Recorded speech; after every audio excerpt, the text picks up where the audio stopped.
Iya, pemirsa, pemerintah Indonesia kemarin akhirnya mengkonfirmasi adanya 2 kasus positif virus corona dan pengumuman ini juga menjadikan Indonesia menjadi negara ke-22 di Asia yang terpapar virus corona atau COVID-19 yang menyebar dari Cina sejak 2 bulan lalu.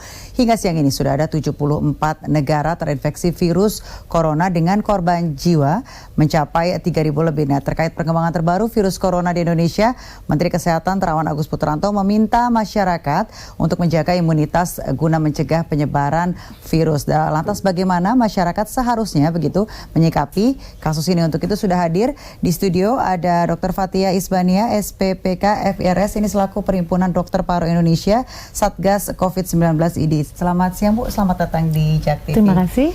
Dan juga ada Dr. Med Dr. Maya Suryajaya, Master Gizi Spesialis Gizi Klinik. Selamat datang, selamat siang Bu.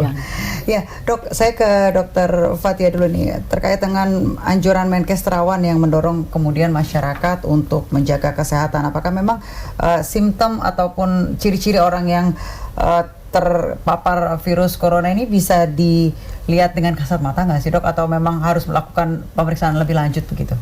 Ya, jadinya untuk virus corona ini gejalanya sih sebetulnya seperti flu biasa ya. Kita kan pernah sering ya menjalani flu ya, demam, tidak enak badan, geres-geres gitu istilahnya, pilek, kadang-kadang batuknya bisa kering, bisa berdahak. Nah, itu yang simptomnya atau gejalanya yang muncul pada virus ini.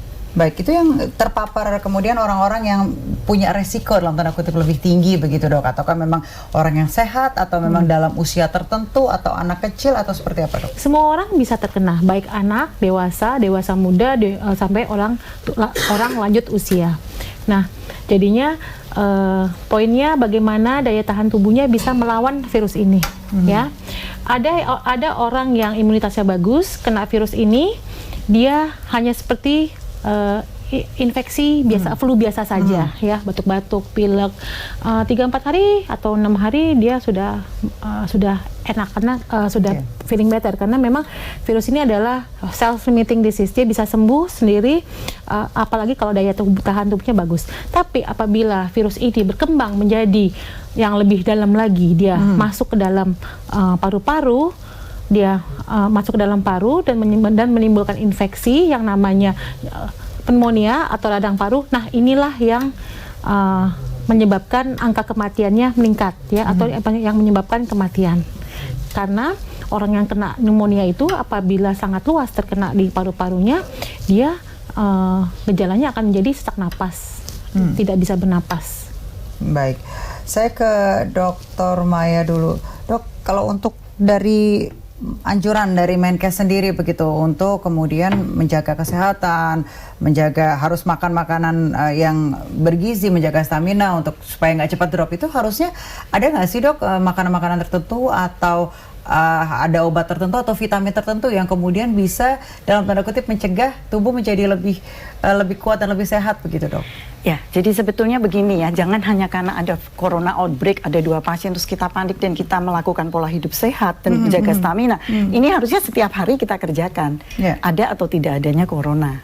Ya, jadi prinsipnya sebetulnya sama, nomor 1 jangan stres. Jangan stres ya Dok? Yes, kurangilah stres kemanapun. Kadang-kadang dengar news sampai stres, sampai dia stres sendiri, ketakutan dan menjadi paranoid, itu juga tidak betul. Yang kedua tentunya kita harus tidur yang cukup. Ya kan, karena kalau kita nggak mau tidur dari mana itu hormon semua tidak ada ya, pertahanan tubuh juga akan menjadi lemah. Yang ketiga tentunya kita pola makan yang baik.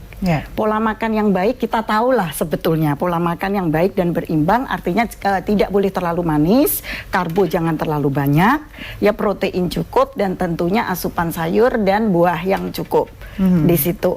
Apabila hal-hal tersebut masih dirasa kok kayaknya masih kurang fit ya, kayaknya sudah mau pilek ini, tapi apa pilek apa enggak, biasanya kita kenal itu gejala kalau mau sakit tapi belum sakit.